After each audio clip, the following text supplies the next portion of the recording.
In a mountain blizzard, an 11-year-old girl knocked on a billionaire's door holding her baby sister and one fragile hope. He could have turned away. Instead, he opened the door and uncovered a quiet truth about Fear family and the choice that would change all of their lives forever. The blizzard over Frostline Summit doesn't fall politely. It attacks. Snow slams into the glass walls of a modern mansion perched above the pines, wind shrieking like it wants something inside. The house answers with silence. Thick, expensive silence. Rowan Vale sits by a fire he doesn't need. The flames reflect in steel and stone and furniture that looks more like art than something anyone ever touched. He built this place to be untouchable, high, quiet, controlled. The first knock disappears into the storm. Rowan doesn't move. The second knock is different, small, firm, stubborn, like someone arguing with the weather. Rowan exhales slowly and stands. His footsteps echo across the cold floor, each one amplified by a space designed for one man and no witnesses. When he reaches the front door, the storm seems to lean closer, daring him. Opening a door is never just opening a door. He pulls it open. A child stands there. She can't be more than 11. Her coat is soaked through hair, dusted white eyelashes rimmed with ice. In her arms is a bundled baby pressed so close it looks like a heartbeat might slip away if she loosens her grip. The girl's voice barely survives the wind. "Please," she says, "just one night." Rowan feels the heat of the fire at his back. The cold lunges for his lungs. But it's her eyes that stop him steady, careful, not begging for pity. They're asking permission to be safe. He thinks of liability. Headlines, questions, everything he's spent years avoiding. Then the baby makes a soft sound. Fragile. Alive. The girl adjusts the blanket, automatically shielding the baby's face from the wind. She doesn't step forward. She waits. Rowan's hand tightens on the doorframe. Somewhere deep, a memory stirs, being small, being invisible, hoping someone would choose him. He steps aside. The girl hesitates. Just one breath, one calculation. Then she crosses the threshold. Warmth hits her like a wave she doesn't trust. Snow melts onto the polished floor, leaving a trail she immediately tries to hide with her shoe, as if proof of her existence might get her sent back out. Rowan closes the door. With it, without realizing, he shuts out the man he used to be. The storm fades to a distant roar. The house settles into a new kind of quiet one with breathing in it. The girl doesn't ask where to go. She moves to the edge of the living room and kneels, checking the baby's cheeks, smoothing the blanket with hands that are red from cold, but steady. She hums something so soft, it barely exists. It isn't a lullaby. It's a promise. Rowan keeps his distance. His first responsible thought is to call someone official, a shelter line, a caseworker, a process. But another thought interrupts. Not yet. Not until the baby is warm. Not until the girl stops shaking. He moves carefully, like sudden gestures might shatter something fragile. A folded throw blanket. Floor cushions near the fire, close enough to warm, far enough to respect space. He gestures instead of speaks. "Here." The girl nods once. No thank you. Not rude. Just careful. When the baby shifts, the girl reacts instantly, lifting her, patting her back in slow circles. Her movements aren't taught. They're learned. Rowan's chest tightens with a feeling he refuses to name. "Are you hungry?" he asks, keeping his voice low. The girl pauses, then nods. In the kitchen, Rowan opens the fridge and frowns. It's full of adult survival, sparkling water condiments, leftovers he doesn't remember ordering. He finds oats, a banana, honey. He makes a warm bowl and places it near the fire with a glass of water. The girl eats quietly, carefully. No mess. No rush. Rowan realizes she isn't eating like a child who expects more. She's eating like someone who doesn't assume there will be seconds. The fire crackles, the only sound brave enough to speak. Rowan sits across from the girl, elbows on his knees, hands loose and visible. He watches her eat, then stop, then wrap the blanket tighter around the baby before taking another bite. The baby sighs, small, content safe for now. Rowan clears his throat. Bathrooms down the hall. First door. The girl nods without looking up. Minutes pass. Spoon against bowl, wind clawing uselessly at the walls. Rowan's gaze falls to the girl's hands again, red-chapped, but never trembling when they hold the baby. He goes to a linen closet and returns with a thick comforter. He lays it gently over them like it's the most important thing he owns. The girl doesn't say thank you, but her shoulders drop just a fraction. Upstairs, Rowan stands at a window staring out at the storm, and something unsettling settles in his chest. The house isn't empty anymore. That means he can't pretend he is either. Morning arrives quietly. Pale light filters through tall windows, unsure of itself. Rowan makes coffee out of habit. Then after a pause, he makes breakfast for someone else. Eggs, toast, apple slices. The girl sits at the dining table, sleeves pulled over her hands. The baby rests nearby, cheeks rosy with sleep. Rowan places the plate in front of her like a peace offering. Eat while it's warm. She does. Finally, Rowan asks the safest question he can find. How old is the baby? 9 months, she answers softly. And your name? A pause. A careful breath. Maris, she says. People call me Mari. Rowan nods. I'm Rowan. Mari glances up, quick assessing. Not curious. Deciding if he's safe. Rowan doesn't rush the silence. Outside, the storm loosens its grip. Inside, something fragile holds. Morning and frost-lined summit arrives like a careful apology. Sunlight slips through the tall windows, touching the stone floor as if asking permission. Rowan moves through the kitchen, quietly making breakfast with a focus that surprises him. Eggs, toast, apple slices. Simple food that feels heavier than it should. He sets the plate down gently. Eat while it's warm. Mari sits at the table, shoulders slightly hunched, sleeves pulled over her hands. Willa rests nearby in the carrier, cheeks pink with sleep, one tiny fist curled as if holding on to a dream. Mari eats the same way she did the night before. Careful, controlled. Like food is something you respect because it might disappear. Rowan studies her without staring. He's searching for the safest question, the one least likely to break something. How old is the baby, he asks. 9 months, Mari answers. And your name? She pauses, not long but long enough to matter. Maris, she says softly. People call me Mari. Rowan nods. I'm Rowan. Mari's eyes lift for half a second, quick measuring. She isn't curious. She's deciding if he's dangerous. Rowan lets the silence breathe. Do you have someone I can call for you? He asks carefully. Family? A trusted adult? Mari's fingers tighten around her fork. Her gaze drops to the table. The air thickens, not with fear, but with memory. Rowan recognizes it instantly. The silence of a child who has learned that the wrong answer can change everything. He lowers his voice. No matter what you tell me, I'll handle it responsibly. And gently. Mari's breathing shifts just slightly, as if hope is testing the ground.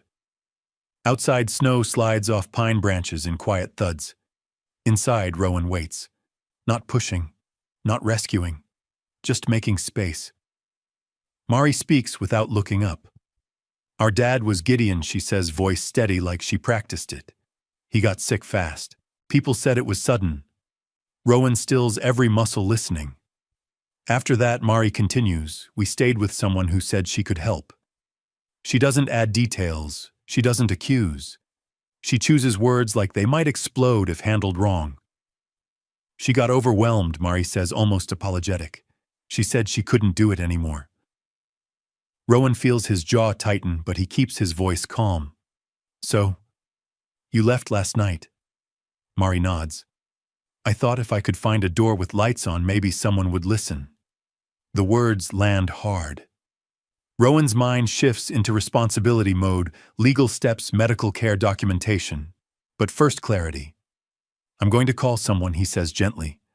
Not to scare you, to protect you.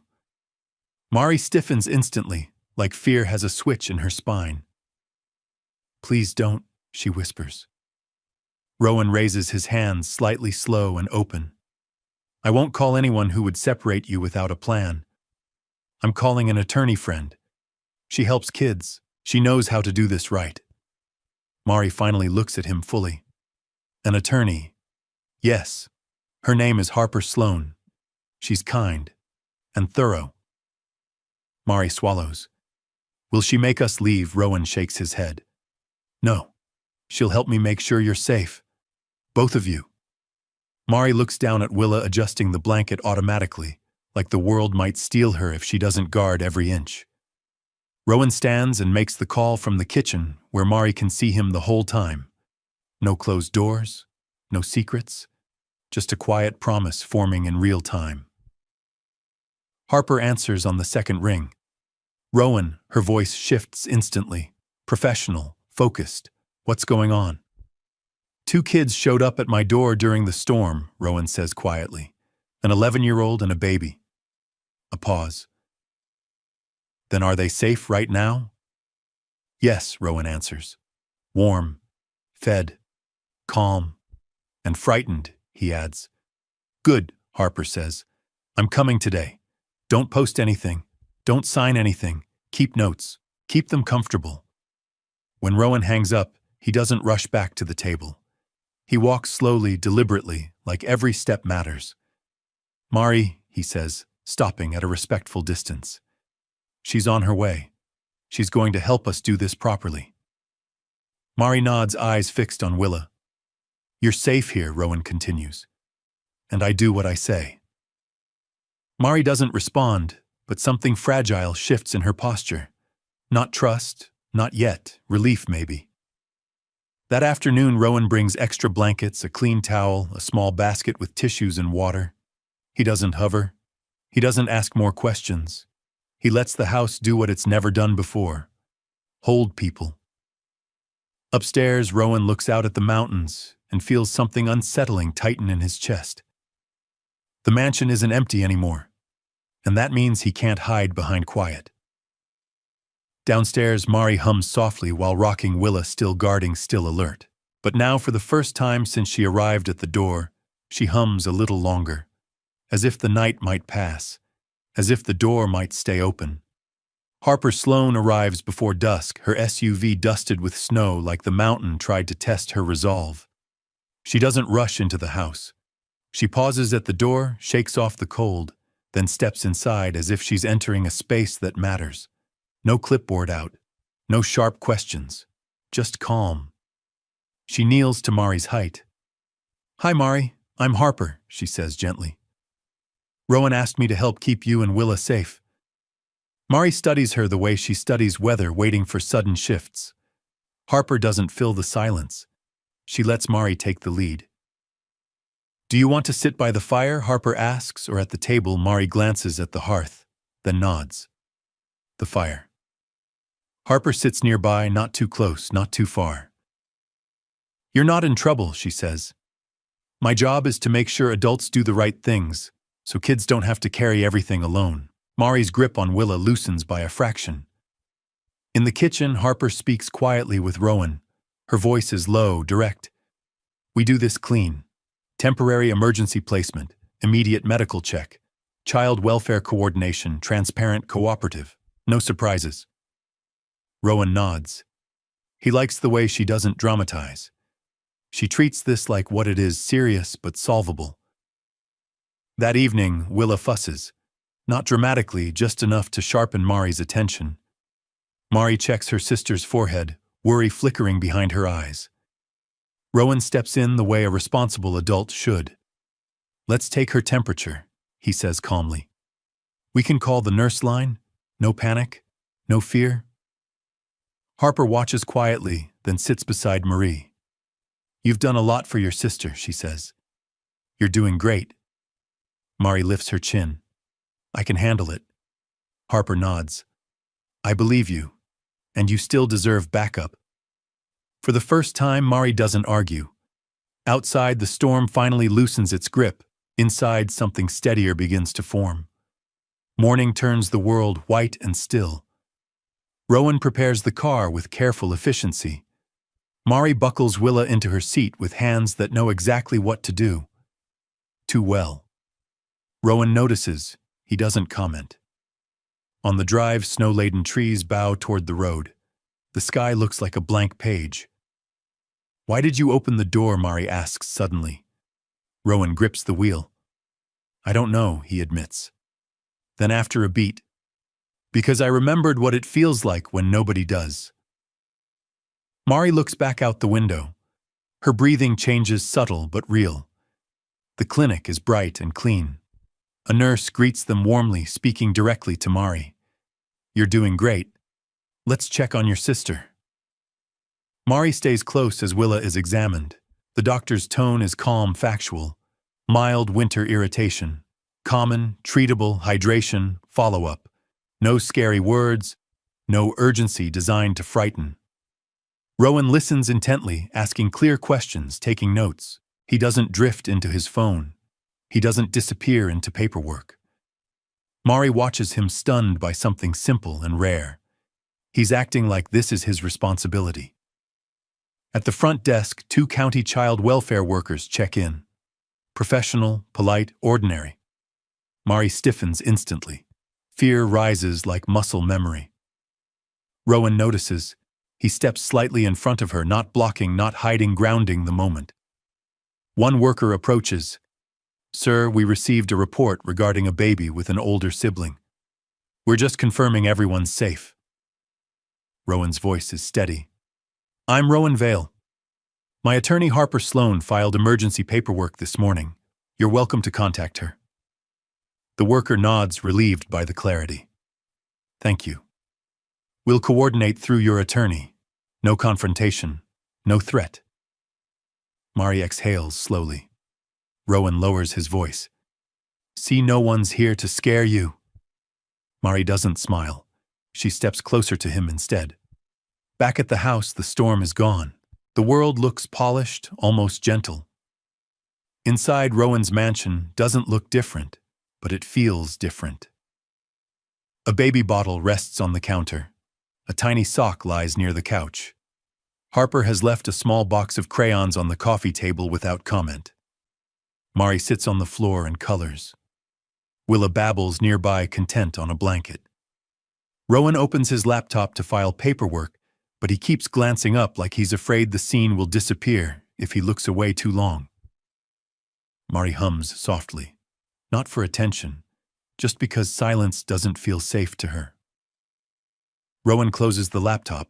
Hot cocoa. Mari blinks, startled by the normalcy. Okay. He makes it carefully, sets it down without commentary. No teasing, no expectations. Later, Harper texts, hearing in 3 days. Be prepared for claims from the other party. Rowan feels the weight settle in his chest. Mari notices immediately. Is it bad Rowan chooses honesty without fear? It might get complicated, but complicated doesn't mean unsafe. Mari's fingers tighten around the mug. People lie. Rowan nods. Yes. That's why we use paperwork and calm adults. He hesitates, then adds gently, and why we don't carry it alone. Mari looks down. I carried it alone for a while. Rowan doesn't say he's sorry like it's a phrase. He says something better. You don't have to anymore. That night, after Rowan thinks she's asleep, Mari leaves a drawing on the counter. 3 figures holding hands beneath a house with a chimney. Rowan finds it and goes still. He places it on the mantel where the firelight can reach it. Later, Mari sees it there and stops in the hallway. Rowan meets her eyes. It's important, Mari whispers. It's just a drawing. Rowan shakes his head. It's a promise. And for the first time, Mari doesn't look away. The courthouse in Frostline Summit is small, clean, and intimidating in its calm. Wood benches, high ceilings, the faint smell of paper and polish, a place where voices echo even when people try not to raise them. Mari sits beside Rowan, feet not quite touching the floor. Willa sleeps in her carrier, bundled like the world has decided to be kind today. Rowan wears a charcoal suit, not expensive-looking, serious-looking. A silent promise, I am taking this seriously. Harper Sloan sits on his other side, legal pads arranged with ritual care. Across the aisle, Delaney Crest enters with her attorney, polished, controlled. She glances once at Mari, then looks away, as if the child is a detail, not a person. Mari's stomach tightens. Rowan notices immediately. He doesn't touch her. He leans just close enough to ground her presence. The judge enters. Everyone rises. Harper begins calmly. Emergency placement, safety concerns, medical follow-up, transparent cooperation with child welfare. Delaney's attorney responds in a softer voice. Words like confusion, good intentions, temporary overwhelm float through the room. They sound reasonable. They are also empty. Mari grips the smooth stone Harper gave her. Her breathing speeds up. The judge asks factual questions, not accusations, not sympathy, just structure. Then the judge looks toward Mari. Mari, she says gently, would you like to say anything? The room stills. Rowan does not nod. He does not whisper encouragement. He does not perform reassurance. He waits. Mari's heart pounds so loud she's sure everyone can hear it. She looks at Rowan, not asking permission, just checking that he's still there. He is. Mari swallows and speaks, her voice small but steady. He opened the door, she says, and he didn't make me feel like I was trouble. Silence spreads through the courtroom. Not dramatic silence, clear silence. The judge nods once thoughtfully. Harper continues with evidence, clinic visit summaries, timeline notes, documentation of cooperation, emergency filings submitted promptly.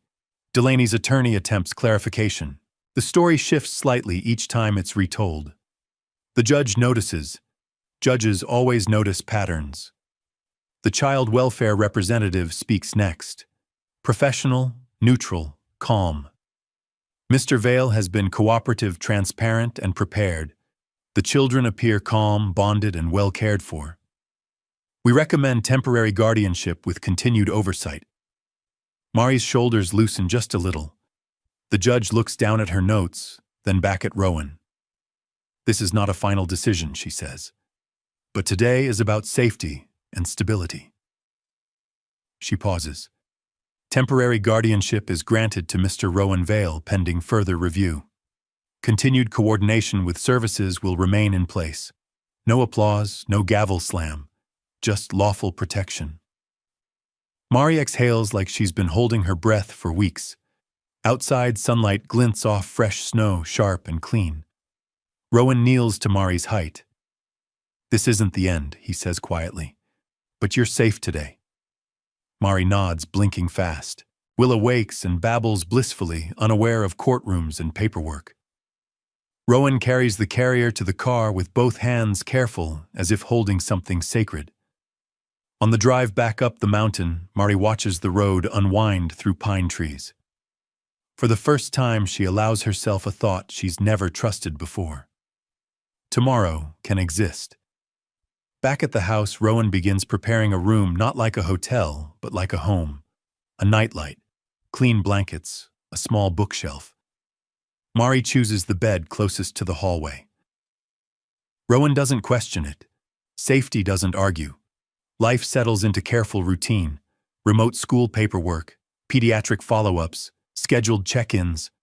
Rowan treats every task like it matters because it does. Mari notices everything. One afternoon, Rowan takes a phone call in the kitchen. His voice is low, professional. Yes. Contingency options. Foster placement comparisons. Long-term stability. Mari freezes in the hallway. She doesn't hear the whole conversation. She hears just enough. That night, she packs Willa's diaper bag too neatly. Everything aligned. Everything ready. Rowan notices immediately. He sits on the floor near the couch instead of towering over her. "Mari," he says gently. "You seem worried." Mari keeps folding. "Are we leaving?" Rowan's chest tightens. "No." Mari's voice stays calm but thin.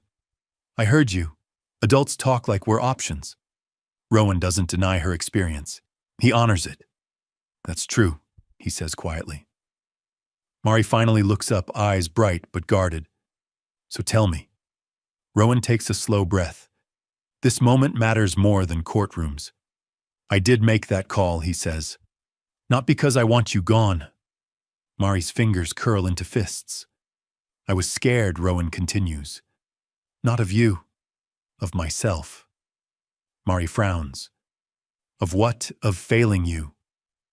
Rowan says honestly, "I needed to understand every legal path so I could choose the one that protects you best." Mari's jaw trembles once. People say that, and then they leave. Rowan nods. "I know."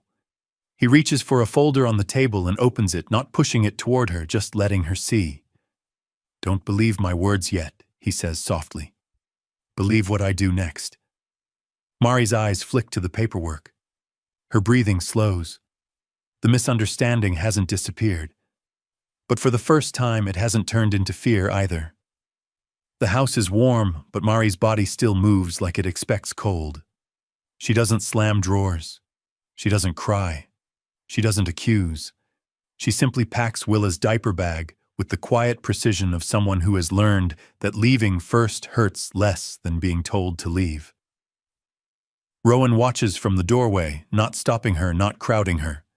He feels the urge to rush in and fix it, say the right thing, make a promise big enough to cover the fear. But Mari doesn't need a dramatic vow. She needs clarity she can touch. He moves slowly to the dining table and pulls out the folder. Harper left the thick one tabbed and labeled, the kind of paper that looks boring until you realize it can change a child's entire life. "Mari," he says gently, "can I show you something?" Mari keeps her eyes on the bag. "You're going to say you don't want us to go." Adults always say that. Rowan nods, accepting the truth of her experience. "You're right. Words are easy." He sits on the floor, not a chair, so he's not above her. Then he opens the folder where she can see without feeling cornered. "This is the emergency guardianship order," he says, tapping the page lightly. "It means I'm legally responsible for you and Willa right now. I can authorize medical care. I can enroll you in school. I can protect your stability." Mari's eyes flick up, then back down, like looking too long might cost her. Rowan turns the page. This is Willa's follow-up plan from the clinic. Notes, dates, what to watch for. This is the schedule for child welfare check-ins. This is Harper's contact information and the assigned case liaison. Mari stops folding, not because she's convinced, but because paper doesn't lie the way people sometimes do. Paper is a trail, a structure, a map. Rowan turns one more page, and this, he says carefully, is the list of options Harper and I discussed. Mari's shoulders lift, defensive. Options. Rowan doesn't flinch. Yes, options. Because my job is to make sure there's never a moment where you and Willa end up without a safe plan. Mari's voice goes thin. "So you were looking for foster placement?" Rowan shakes his head. "I was learning what the system does if adults fail. Not because I plan to fail, because I refuse to." Mari's eyes shine, but she holds herself still. "People say they refuse, and then..." Rowan's throat tightens. "Then they get tired, or scared, or distracted." He nods slowly. "I know." He takes a breath and chooses honesty over comfort. "I've spent my life being good at problems that have numbers," he says. "Contracts, meetings, decisions that don't cry at night." He looks at her steady. "This is different. And yes, I was scared." Mari's lips press together. "Of us," Rowan answers immediately. "No, of me. Of the part of me that hides when things get real." Mari grips the diaper bag strap, knuckles pale. Her fear isn't loud, but it's heavy. Rowan slides the folder an inch closer, not forcing it, just offering. Look at the dates, he says softly. Everything I've done since you arrived.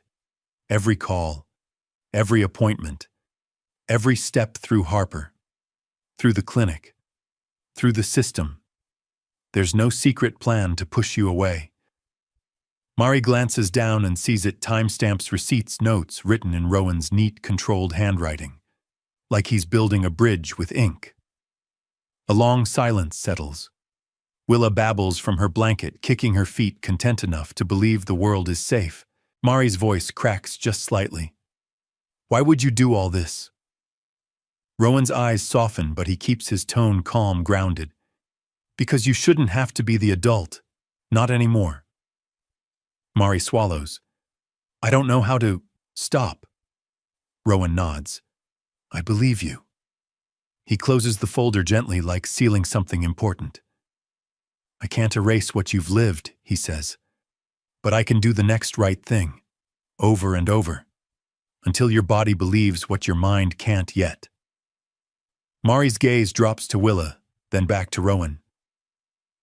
Are you going to send us away if Delaney asks again? She whispers. Rowan doesn't answer like a hero. He answers like a man making a clean decision. No, he says. Not while I'm responsible for you. Mari's grip on the bag loosens. She doesn't unpack it yet, but she sets it down. That tiny movement lands in the room like a door unlocking. Rowan doesn't celebrate. He doesn't claim victory. He just stays, quiet, present. And for Mari, who has learned that adults disappear, staying is the loudest thing anyone has ever done. The next morning, Harper arrives with that same calm energy, like she's brought a lighthouse into the kitchen. She doesn't greet Mari with a barrage of questions. She asks permission first. Hi, Mari, Harper says warmly.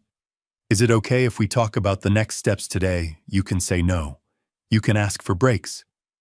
Mari nods once, guarded but listening. Rowan sits at the island across from them, hands wrapped around a mug he hasn't touched. He watches Harper speak the way a builder watches a blueprint. Structure matters when fear is involved. Harper lays out the plan in kid-friendly language without sugarcoating. Delaney Crest filed a request, Harper says. That doesn't mean it's granted. It means the system has to review everything carefully. Mari stiffens. She's going to take Willa. Harper shakes her head slowly. No one is taking anyone today. The court's priority is stability and safety. You and Willa staying together is a protective factor, not a problem. Mari's eyes flicker like she's never heard her bond described as valuable in an adult voice. Rowan speaks softly, directly to Mari.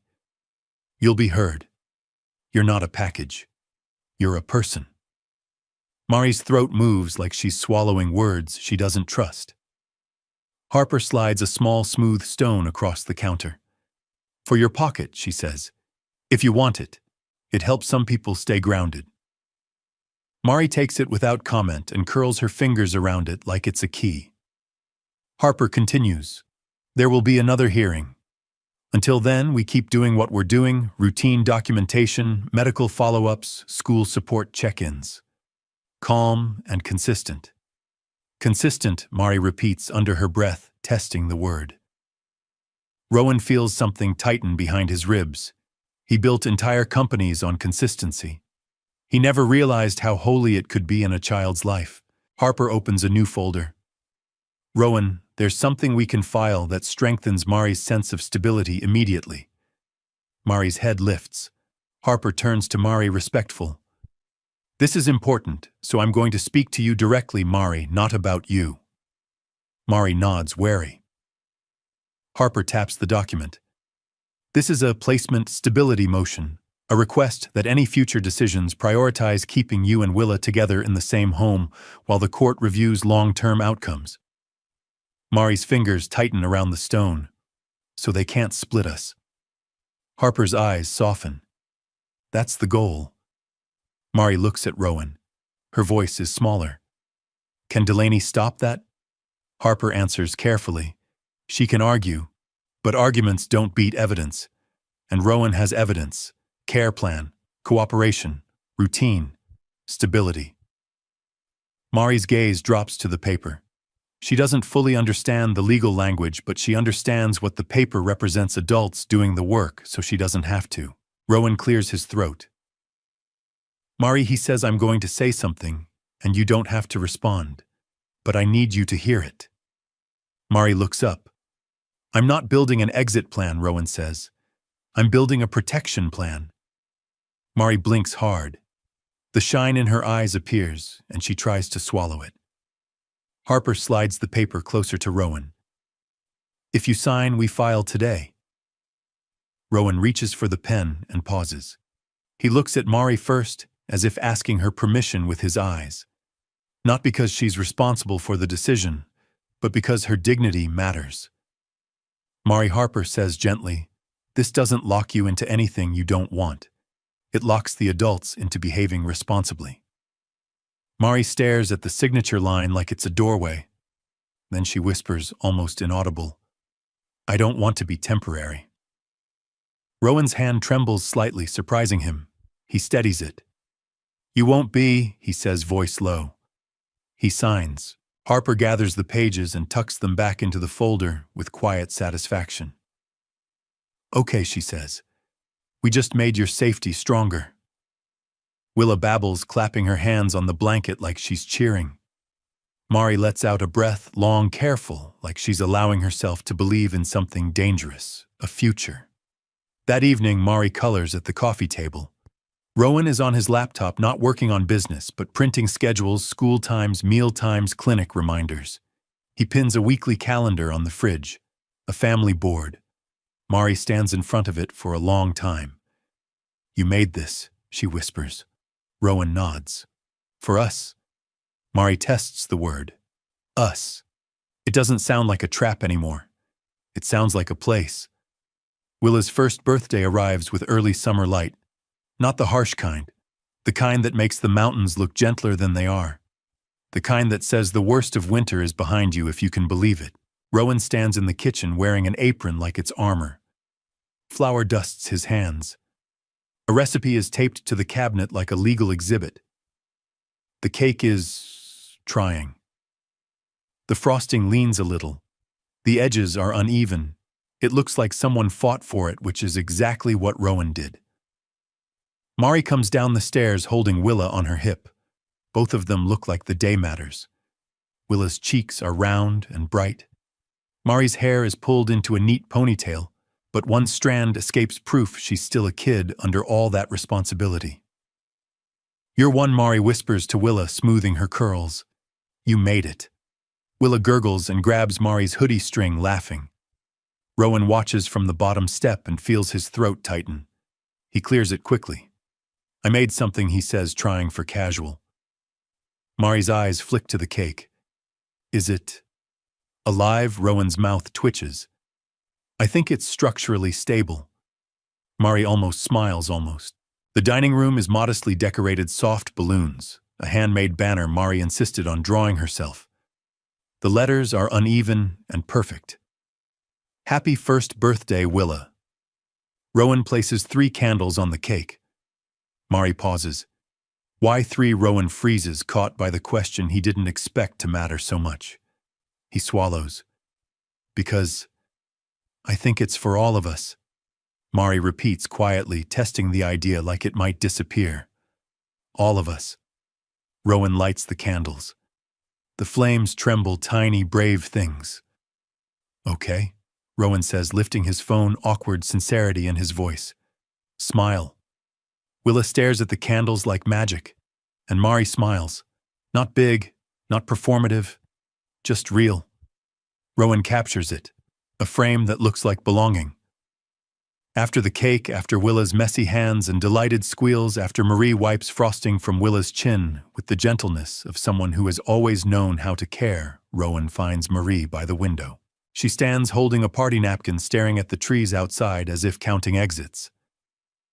You okay? Rowan asks, careful. Mari nods once, then her voice turns too steady the way it does when she's bracing. The weather's better now, she says. Rowan nods. It is. Mari's shoulders lift like armor.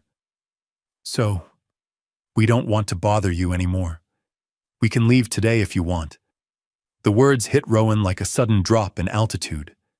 Leave, he repeats like the word doesn't belong in his house. Mari doesn't look at him yet. I heard you on the phone, about foster options. Rowan feels shame burn hot, then settle into something cleaner: accountability. He steps closer, slow. Marie. Mari turns eyes bright, guarded, not angry, prepared. Rowan doesn't rush to defend himself. He doesn't minimize her fear. You deserved the full conversation, he says quietly. And you didn't get it. Mari's fingers twist the napkin. Adults talk like we're choices. Rowan nods. You're not choices. You're people. Mari's breath shakes. So tell me. Rowan walks to the sideboard and retrieves Harper's thick folder like armor made of paper. He brings it to the table, opens it, turns the pages so Mari can see. This is what you didn't hear, he says softly.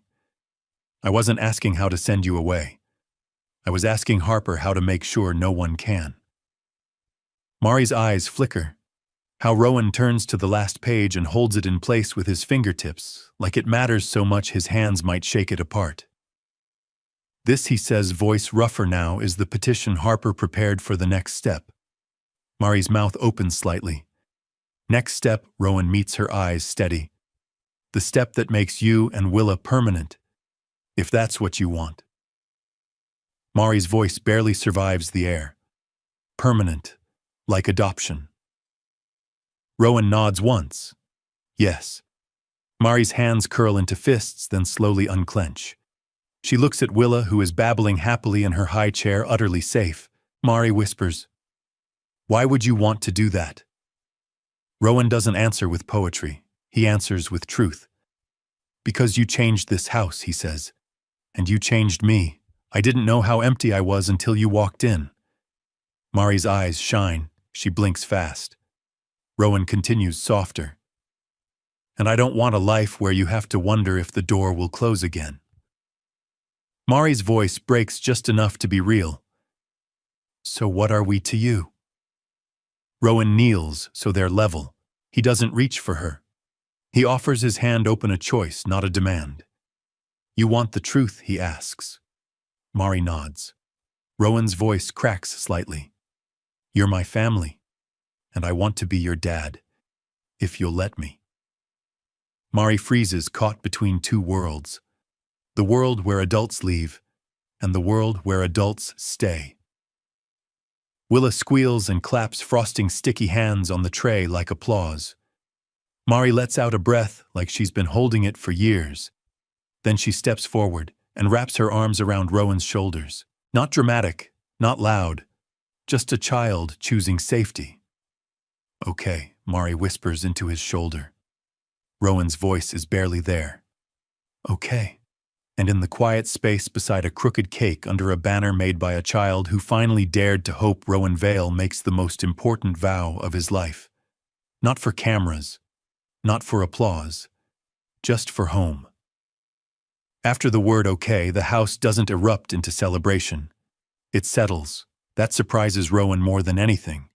He expected relief to feel loud, dramatic, earned.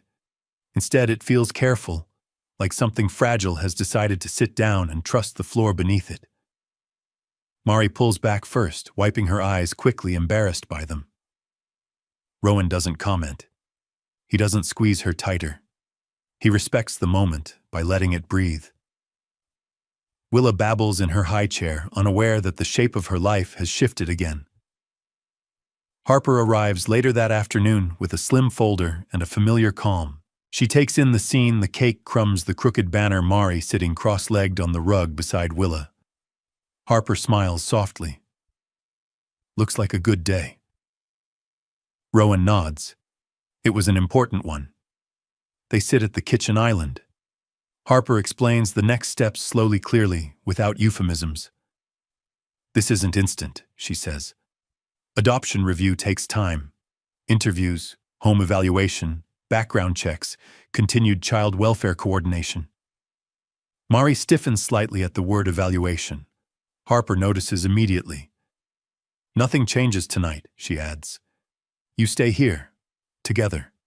This process is about making sure adults keep doing the right things. Mari looks at Rowan.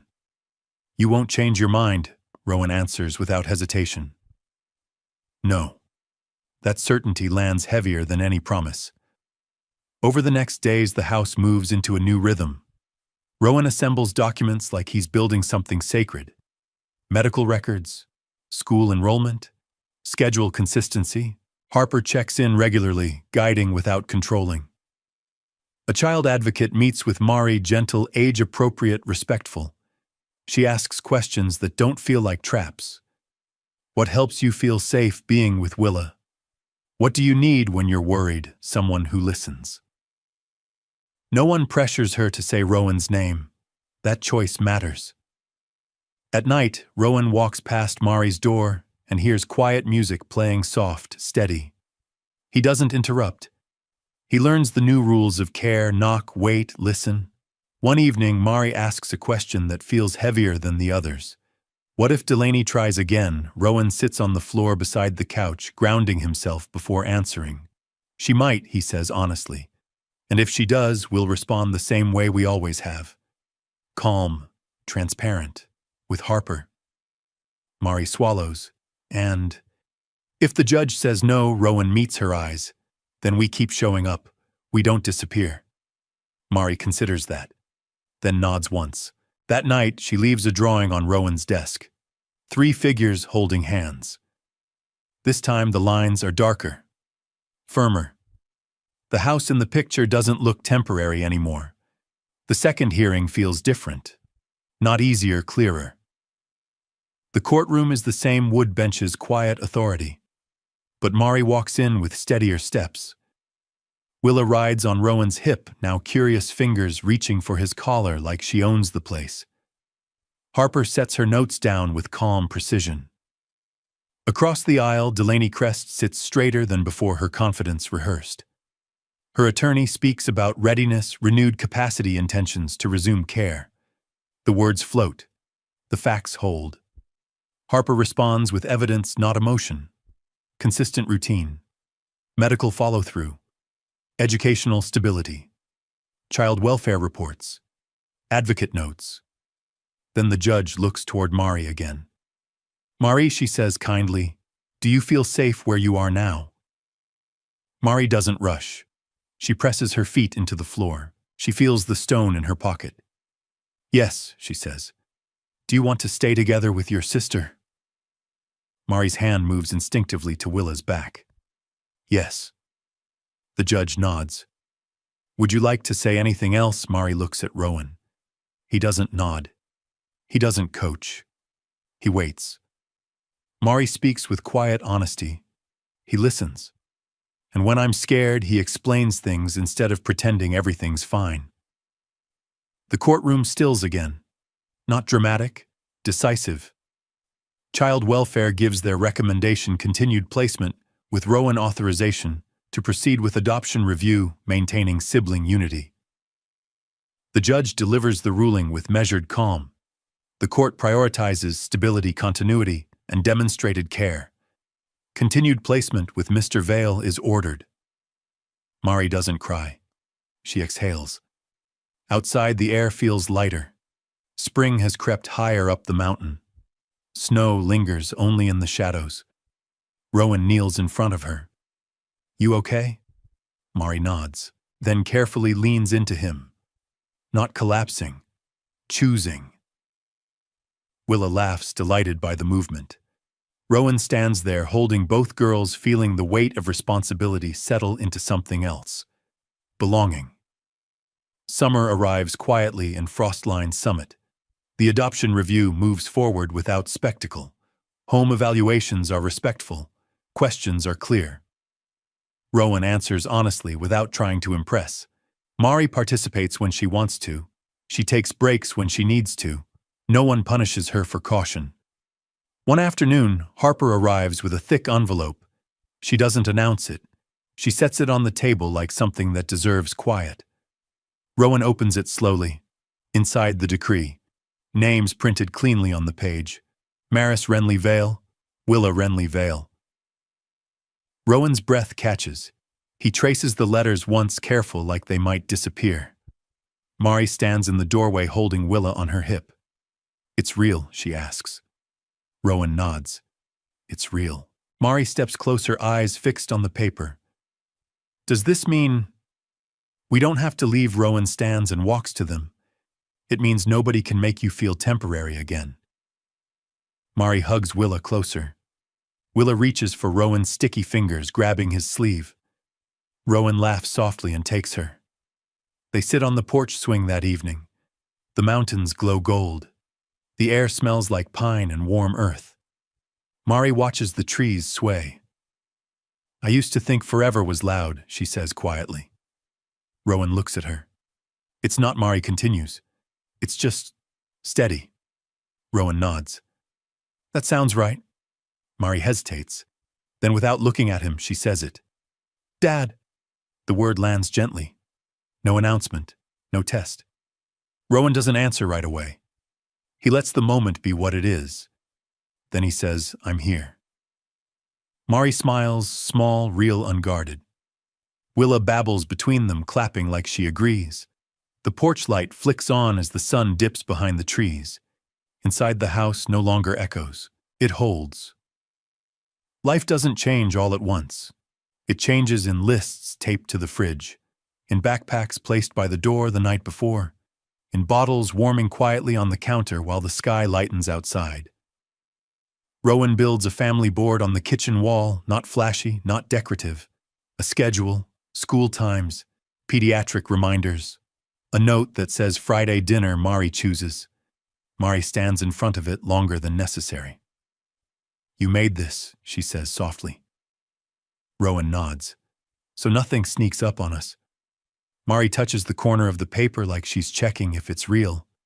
"It's a lot." "It's consistent," Rowan replies. That word lands differently now. Mornings settle into rhythm. Rowan learns the quiet rituals of caregiving, warming milk, checking the baby monitor with the seriousness of guarding treasure. Mari learns she can ask questions without bargaining for safety. "Can we have movie night?" she asks one evening, careful. Rowan doesn't hesitate. "Absolutely." She watches him, waiting for the but. It doesn't come. Willa claps when the opening credits roll. Mari laughs, surprised by herself. Rowan notices the laugh more than the movie. Later, Mari leaves another drawing on the counter. 3 figures holding hands. A house behind them. This time there's a swing set in the yard. Rowan pins it beside the schedule, not because it's cute, because it's true. Outside, the mountain air cools as evening settles in. Inside, the house moves easily now, no bracing, no waiting for the other shoe to drop. Not perfect, just held. And for Mari, who once measured life in exits, routine becomes something radical. Proof that someone plans to stay. One quiet night, Mari sits on the floor near the couch, tracing patterns into the rug with her finger. Rowan notices and sits nearby, not too close. "If we're safe now?" Mari says, voice casual in a way that isn't casual at all. "Do we still have to leave when the papers are done?" Rowan turns off the lamp, leaving only the soft light by the hallway. "No," he says gently. "The papers are there, so you don't have to." Mari absorbs that. She nods once, then asks the question she's been carrying. "But why would you want us?" Rowan doesn't answer fast. He doesn't soften it into poetry. "Because you matter," he says. "Because this house is better with you in it. And because I don't want to go back to being alone." Mari blinks, rapidly annoyed at her eyes. Willa toddles over and bumps into Rowan's leg, then laughs like she planned it. Mari smiles despite herself. "Forever sounds big," she says quietly. Rowan nods. "It is." Mari looks up. "So what do we carry today?" Rowan thinks for a moment. "Tonight, hot cocoa. A story, a locked door against the cold." Mari lets out a small laugh, soft, relieved. "Okay," she says. That word doesn't mean survival anymore. It means agreement. Later, Rowan finds a folded paper tucked under his laptop. A drawing of a door opening, warm light spilling out. At the top, in careful letters, you open the door. Rowan closes his eyes briefly, then slides the drawing into the folder where he keeps the things that matter most. The first snow of the next winter falls gently, not attacking, just arriving. Mari stands at the front window with Willa beside her, watching flakes settle on the porch rail. Rowan comes up behind them, hands in his pockets. Mari doesn't turn around. "Do you ever regret it?" she asks. Opening the door, Rowan says. She nods. Rowan answers without hesitation, "No." Even when it was scary, Rowan smiles softly, especially then. Mari reaches into the drawer and pulls out her oldest drawing, the one with creased edges and faded pencil. You open the door. She presses it against the glass like a seal. Rowan places his hand gently over hers, not guiding, not claiming, just joining. Outside, the world grows quiet under snow. Inside, warmth doesn't come from the fire. It comes from the choice they keep making. To stay, to explain, to protect, to listen. Willa babbles and points at the snow like it's a gift.